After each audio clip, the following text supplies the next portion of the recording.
हमारे देश भारत में लोकतंत्र की सबसे बड़ी ताकत है जनता का वोट। जी हाँ, ये वही हथियार है जिससे आम नागरिक सत्ता के गलियारों तक अपनी आवाज़ पहुंचाता है। लेकिन जब यही वोट आपकी जानकारी के बिना किसी और की उंगली से डल जाए, तो यह सिर्फ आपका हक नहीं बल्कि पूरे लोकतंत्र के साथ धोखा होता है। आज की हमारी विशेष पड़ताल एफआईआर, जी हाँ, फैक्ट इन्वेस्टिगेशन रिपोर्ट में हम आपको दिखाएंगे कि कैसे डुप्लीकेट वोटर आईडी का खेल खेला जाता है, कैसे आपकी निजी जानकारी चोरी हो जाती है और कैसे ये पूरा नेटवर्क सीधे सीधे नेताओं के वोट बैंक को फायदा पहुंचाता है। नमस्कार, वेदांत सक्सेना नाम है हमारा और आप देखना शुरू कर चुके हैं इंडिया फर्स्ट नेटवर्क की ये स्पेशल रिपोर्ट वोट चोरी।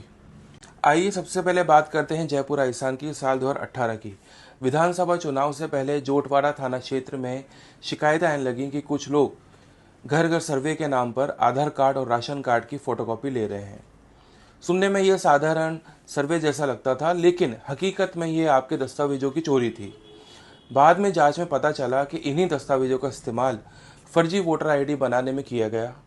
पुलिस ने 3 लोगों को पकड़ा जो एक राजनीतिक दल के कार्यकर्ता थे और एफआईआर में साफ लिखा गया कि यह काम स्थानीय पार्षद के इशारों पर किया जा रहा था। तो चलिए अब बढ़ते हैं कोटा की ओर। जी हाँ, साल 2019 लोकसभा चुनाव से ठीक पहले कोल्हाड़ी थाना क्षेत्र में 200 से ज़्यादा डुप्लीकेट वोटर आईडी मिलने पर हड़कंप मच गया। जांच में सामने आया कि पुराने पते से नाम हटाए बिना उसी व्यक्ति का नाम और जन्मतिथि नए पते पर डालकर एप्लीकेशन पास कराई गई थी। इस मामले में स्थानीय बीएलओ और पंचायत सचिव को सस्पेंड तक कर दिया गया और आईपीसी की धारा 420 यानी धोखाधड़ी के तहत केस दर्ज हुआ। ये उदाहरण दिखाता है कि जब सरकारी सिस्टम के भीतर ही गड़बड़ी हो तो अपराधी को रोकना कितना मुश्किल हो जाता है।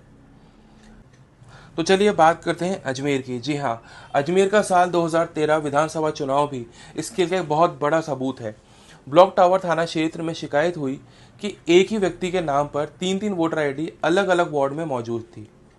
चुनाव आयोग की जांच में पाया गया कि फोटो और हस्ताक्षर में मामूली बदलाव किए गए और यह एंट्री पास कराई गई। इस केस में एक बड़े राजनीतिक दल के स्थानीय नेता का नाम भी सामने आया था, जिसने अपने वार्ड में 400 से अधिक डुप्लीकेट वोटर आईडी तैयार करवाए। ये मामला साफ दिखाता है कि अपराधी केवल निचले स्तर के लोग नहीं बल्कि ऊपरी स्तर के नेता भी इसमें सीधे सीधे शामिल होते हैं। तो चलिए बात करते हैं बीकानेर की। बीकानेर में 2023 नगर निकाय चुनाव के दौरान जो हुआ उसने तो मतदाताओं को बूथ पर ही शर्मिंदा कर दिया। कोटगेर थाना क्षेत्र में दर्ज एफआईआर के मुताबिक कई मतदाताओं को यह कहकर लौटा दिया गया कि उनका वोट पहले ही डल चुका है। फिर बाद में सीसीटीवी फुटेज में सामने आया कि एक ही व्यक्ति नकली आईडी के सहारे 3 बार वोट डाल चुका था। यह घटना बताती है कि फर्जी वोटिंग केवल कागजी धोखाधड़ी नहीं बल्कि चुनाव के दिन सीधे सीधे नतीजों को बदलने का हथियार है। अलग अलग राज्यों में पुलिस और चुनाव आयोग की जांच में कई ऐसे मामले सामने आए हैं जिनसे साफ पता चलता है कि यह समस्या कितनी गंभीर है। मैं आपको 5 प्रमुख राज्यों के असली मामलों के साथ साथ आपको यह भी बताने जा रहा हूं कि कैसे आप अपनी पहचान को सुरक्षित रख सकते हैं। तो चलिए सबसे पहले मैं आपको बताता हूं कि किन किन राज्यों में सबसे ज़्यादा वोट की धांधली चल रही है। तो चलिए अब बढ़ते हैं उत्तर प्रदेश की ओर। उत्तर प्रदेश में वोटर आईडी कार्ड से जुड़ी धोखाधड़ी के कुछ मामले सामने आए हैं। वाराणसी में 2019 लोकसभा चुनाव के समय चेरगंज थाना क्षेत्र में एफआईआर नंबर 128/2019 दर्ज हुआ। इसमें एक आदमी के पास 2 वोटर आईडी कार्ड थे और उसने दोनों से वोट डाल दिया। फिर गाजियाबाद में 2022 नगर निगम चुनाव में कोतवाली थाना क्षेत्र में एफआईआर नंबर 221/2022 दर्ज हुआ। इसमें किसी ने मरे हुए व्यक्ति के नाम का वोट कार्ड बनवाकर वोट डालने की कोशिश करी थी। फिर लखनऊ में 2017 विधानसभा चुनाव में हजरतगंज थाना क्षेत्र में एफआईआर नंबर 57/2017 दर्ज हुआ। इसमें एक महिला के पास 2 अलग अलग विधानसभा क्षेत्रों के वोटर आईडी कार्ड पाए गए। अब बढ़ते हैं महाराष्ट्र की ओर। महाराष्ट्र में वोटर आईडी कार्ड से जुड़ी धोखाधड़ी के कुछ मामले हैं। मुंबई में 2014 विधानसभा चुनाव में अंधेरी इस थाने में एफआईआर नंबर 312/2014 दर्ज हुआ। इसमें 600 से ज़्यादा नकली वोटर आईडी कार्ड मिले। नागपुर में 2019 लोकसभा चुनाव में सीतामढ़ी थाने में एफआईआर नंबर 198/2019 दर्ज हुआ। इसमें 400 नकली वोटर आईडी कार्ड बरामद हुए। फिर पुणे में 2022 पंचायत चुनाव में हड़पसर थाने में एफआईआर नंबर 156/2022 दर्ज हुआ। इसमें मरे हुए लोगों के नाम पर वोटर आईडी कार्ड मिले। तो चलिए अब बढ़ते हैं बिहार की ओर। बिहार में वोटर आईडी कार्ड से जुड़े कुछ धोखाधड़ी के मामले सामने आए हैं। पटना में 2019 लोकसभा चुनाव आपको याद होगा। जी हाँ, गांधी मैदान थाने में एफआईआर नंबर 92/2019 दर्ज हुआ। इसमें नकली वोटर आईडी कार्ड से बूथ पर कब्जा करने की कोशिश करी गई थी।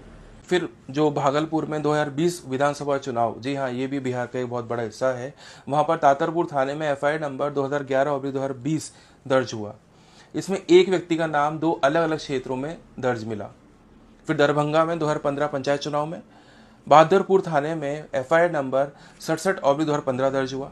इसमें किसी बाहर रहने वाले व्यक्ति के नाम पर वोट डाल दिया गया। अब चलिए बढ़ते हैं तमिलनाडु की ओर। तमिलनाडु में वोटर आईडी कार्ड से जुड़ी धोखाधड़ी के काफ़ी मामले हैं, तो हम आपको चेन्नई का बताते हैं। जी हाँ, चेन्नई में 2016 विधानसभा चुनाव में टी नगर थाने में एफआईआर नंबर 142/2016 दर्ज हुआ। इसमें 200 से ज़्यादा नकली वोटर आईडी कार्ड मिले। फिर मदुरई में 2019 लोकसभा चुनाव के दौरान तिरुवनंतपुरम थाने में एफआईआर नंबर 88/2019 दर्ज हुआ। इसमें एक व्यक्ति के पास दो अलग अलग वोटर नंबर मिले। अब बढ़ते हैं कोयम्बटूर की ओर। जी हाँ, कोयम्बटूर में 2022 नगर निगम चुनाव के दौरान सिल्वापुरम थाने में एफआईआर नंबर 203/2022 दर्ज हुआ। इसमें एक ही व्यक्ति के पते पर 50 से ज़्यादा फर्जी नाम दर्ज थे। अब हमारा राजस्थान भी कहाँ पीछे रहने वाला था। राजस्थान में वोटर आईडी कार्ड से जुड़ी धोखाधड़ी के काफ़ी मामले आ चुके हैं, खासकर जयपुर से। जयपुर में 2018 विधानसभा चुनाव में मानक चौक थाने में एफआईआर नंबर 177/2018 दर्ज हुआ। इसमें एक व्यक्ति का नाम अलग अलग बूथों पर पाया गया। कोटा में 2013 विधानसभा चुनाव में गुमानपुरा थाने में एफआईआर नंबर 94/2013 दर्ज हुआ। इसमें मरे हुए लोगों के नाम से वोट तक डाले गए थे। तो चलिए अब चलते हैं जोधपुर की ओर। जोधपुर में 2023 पंचायत चुनाव में सरदारपुरा थाने में एफआईआर नंबर 256/2023 दर्ज हुआ। इसमें 100 से ज़्यादा नकली वोटर कार्ड मिले। इन सभी मामलों की जांच रिपोर्ट एक ही पैटर्न की तरफ इशारा करती है। डुप्लीकेट आईडी बनवाने में स्थानीय कार्यकर्ता, सरकारी कर्मचारी और राजनीतिक दल के लोग शामिल होते हैं। ये एक चेन की तरह काम करता है। बीएलओ से स्थानीय कर्मचारी से पार्टी कार्यकर्ता और पार्टी कार्यकर्ता से नेता तक सब कुछ इसके अंदर लिप्त है। नकली वोटर का इस्तेमाल कभी विपक्षी वोट काटने के लिए किया जाता है, तो कभी अपने वोट बढ़ाने के लिए किया जाता है, और इस पूरे खेल का असली नुकसान जनता को होता है। तो साथियों, चुनाव आयोग की इलेक्टोरल रोल गाइडलाइंस और रिटर्निंग ऑफिसर हैंडबुक के मुताबिक वोटर लिस्ट को समय समय पर अपडेट किया जाता है, लेकिन इसी प्रक्रिया में कुछ लोग गलत नाम जोड़ देते हैं, जैसे किसी मृत व्यक्ति का नाम, बाहर रहने वाले का नाम या बिल्कुल ही नकली नाम। ऐसे नाम जोड़ने से बाद में नकली वोटर आईडी कार्ड बनाना काफ़ी हद तक आसान हो जाता है। टाइम्स ऑफ इंडिया और इकोनॉमिक टाइम्स की 2014 और 2019 की खबरों के मुताबिक मुंबई और नागपुर में हजारों नकली वोटर आईडी कार्ड पकड़े गए थे। इन कार्डों में कभी तो पूरी जानकारी नकली होती थी और कभी असली जानकारी में थोड़ा बदलाव कर नया कार्ड बना दिया जाता था।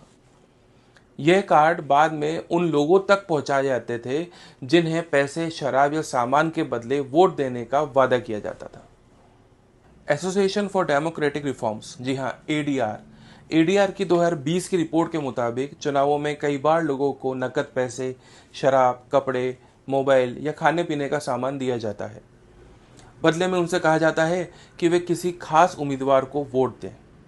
अगर किसी के पास डुप्लीकेट वोटर आईडी कार्ड है तो उससे एक ही व्यक्ति को कई बार वोट दिलवाया जाता है। भारत सरकार के प्रेस इन्फॉर्मेशन ब्यूरो और चुनाव आयोग की रिपोर्टों के मुताबिक चुनाव के दौरान नकद, शराब, ड्रग्स और अन्य सामान की जब्ती का मूल्य सैकड़ों करोड़ों रुपयों तक आंका गया है। लेकिन यह सिर्फ पकड़े गए मामलों का आंकड़ा है। ध्यान रखिए, असली रकम इससे कई ज़्यादा गुना हो सकती है, क्योंकि ज़्यादातर लेन देन गुप्त रूप से होता है। एनपीआर और अंतर्राष्ट्रीय रिपोर्टरों के मुताबिक चुनाव से पहले बिचौलिए, जी हाँ बिचौलिए वो होते हैं जो बीच में काम करने वाले लोग होते हैं, ऐसे वोटरों की लिस्ट बनाते हैं जिन्हें पैसे या सामान देकर खरीदा जा सकता है। फिर चुनाव वाले दिन ये लोग अलग अलग बूथ पर जाकर वोट डालते हैं, और अगर उनके पास डुप्लीकेट आईडी है तो वो कई बार वोट डाल सकते हैं। चुनाव आयोग की booth capturing and proxy voting prevention guidelines के मुताबिक इस गड़बड़ी का तरीका कुछ इस तरह से चलता है। देखिए, बड़ा ध्यान से सुनिएगा। वोटर लिस्ट में गलत या डुप्लीकेट नाम जोड़ना, ऐसे लोगों को ढूंढना जिन्हें पैसे या सामान देकर खरीदा जा सकता है, उन्हें चुनाव के दिन अलग अलग जगह भेजना होता है। वोट से पहले या बाद में नकद, शराब, ड्रग्स या सामान दिया जाता है और फिर उसके बाद सारा सबूत मिटा दिया जाता है। एडीआर और दूसरे चुनावी अध्ययनों के मुताबिक इसमें 4 तरह के लोग शामिल होते हैं। नेता या दल जो पैसा देते हैं, बिचौलिए जो वोटर तैयार करते हैं, नकली दस्तावेज बनाने वाले लोग और वो लोग जो लालच में वोट डाल देते हैं। भारत सरकार और चुनाव आयोग की जब्ती रिपोर्टों के मुताबिक पकड़ी गई चीज़ें सिर्फ ऊपरी हिस्सा है। असली लेन देन ज़मीन पर नकद में होता है और कोई रिकॉर्ड नहीं रहता, इसलिए असली पैमाना बहुत ज़्यादा बड़ा है। जनप्रतिनिधि अधिनियम और निर्वाचन नियमों के मुताबिक लालच देकर वोट लेना, किसी की जगह वोट डालना और बूथ कैप्चरिंग काफ़ी बड़ा अपराध माना जाता है, जिन पर जेल और जुर्माना दोनों हो सकती है। लेकिन कई राज्यों में ऐसे मामले सज़ा मिलने की दर बहुत कम है। चुनाव आयोग की गाइडलाइंस और एनजीओ की सलाह के मुताबिक रोकथाम के लिए ज़रूरी है कि वोटर लिस्ट की अच्छी तरह सफाई हो, डुप्लीकेट आईडी तुरंत रद्द हो, चुनावों में जल्दी सुनवाई हो, लोगों को लालच न लेने के लिए जागरूक किया जाए और शिकायतें करने वालों की सुरक्षा पक्की हो। अब जनता के लिए चेतावनी, बहुत ध्यान से सुनिएगा, ये आपके फ़ायदे की बात है। इन मामलों में ये स्पष्ट किया गया है कि यदि आपकी पहचान संबंधी जानकारी गलत लोगों के पास पहुंच जाती है तो वे आपके नाम से नकली वोटर आईडी कार्ड बना सकते हैं। ऐसा होने पर आपका असली वोट बेकार हो सकता है या उसका गलत इस्तेमाल हो सकता है। इसके अलावा आपकी पहचान का उपयोग किसी अपराध या फर्जी सरकारी योजना में भी किया जा सकता है। सबसे पहले पहचान की पक्की जांच करनी चाहिए। यदि कोई व्यक्ति आपके घर पहचान पत्र अपडेट करने या वोटर आईडी कार्ड बनवाने के लिए आता है तो उसकी पहचान पक्की तरीके से करनी चाहिए और उसका सरकारी पहचान पत्र आपको देखना चाहिए। संबंधित विभाग की पुष्टि करनी चाहिए। जिस व्यक्ति ने स्वयं को चुनाव आयोग या किसी सरकारी विभाग का कर्मचारी बताया है, उसके नाम और पद की पुष्टि चुनाव आयोग या सरकारी वेबसाइट पर जाकर आपको करनी चाहिए। हम सभी को अपनी निजी जानकारी स्वयं भरनी चाहिए। फॉर्म में अपनी निजी जानकारी स्वयं भरनी चाहिए और बिना हस्ताक्षर किए किसी को भी दस्तावेज नहीं देना चाहिए। दिए गए कागज़ की कॉपी रखनी चाहिए। जो भी कागज़ या दस्तावेज आप किसी को देते हैं, उनकी फ़ोटो या कॉपी आपके पास होनी चाहिए। असली अधिकारी होगा तो इस पर जवाब देगा। यदि अधिकारी असली है तो वह आपके सभी सवालों का स्पष्ट और सही जवाब देगा। अगर कोई व्यक्ति जवाब टाल मटोल करता है या आपकी बात को घुमाता है तो सतर्क हो जाना चाहिए। जनता के असली वोट बिना उनकी जानकारी के इस्तेमाल हो जाते हैं। चुनाव परिणाम असली जनता की राय नहीं बल्कि फर्जी वोट बैंक से तय हो जाते हैं और इससे लोगों का चुनाव प्रक्रिया पर भरोसा कमज़ोर हो जाता है। ये एक खतरनाक स्थिति है क्योंकि लोकतंत्र की नींव ही भरोसे पर टिकी होती है। जब मतदाता बूथ के बाहर अपनी वोटर स्लिप हाथ में लिए निराश चेहरे के साथ लौटते हैं तो ये सिर्फ एक चुनावी घटना ही नहीं होती बल्कि लोकतंत्र की सबसे गहरी चोट होती है। वोट सिर्फ एक कागज़ पर छपा नाम या प्लास्टिक का कार्ड नहीं है। ये आपकी पहचान है, आपका हक है और लोकतंत्र में आपकी सबसे बड़ी ताकत है। लेकिन जब ये वोट आपकी जानकारी के बिना किसी और की उंगली से डल जाता है तब ये सिर्फ आपका अधिकार नहीं बल्कि लोकतंत्र की आत्मा पर हमला होता है। फर्जी वोटर आईडी के पीछे गली मोहल्ले के छोटे अपराधी नहीं बल्कि एक संगठित चुनावी तंत्र खड़ा है जिसमें कार्यकर्ता, अफसर और बड़े बड़े नेता सब अपने अपने हिस्से का खेल खेलते रहते हैं। ये खेल सिर्फ वोट बैंक का नहीं बल्कि सत्ता के लिए जनता की आवाज़ दबाने का है। असली जीत तब होगी जब वोट आपकी उंगली से, आपकी मर्जी से और सिर्फ एक बार ही डलेगा। सवाल यह है कि क्या हम इस जीत के लिए जागेंगे या फिर इस काले खेल को यूं ही चलने देंगे। जागरूक रहें, सतर्क रहें, क्योंकि आपका वोट आपकी आवाज़ है। मैं वेदांत सक्सेना इंडिया फर्स्ट नेटवर्क के लिए FIR फैक्ट इन्वेस्टिगेशन रिपोर्ट से इजाज़त लेता हूँ। जय हिंद, जय भारत, जय श्री राम।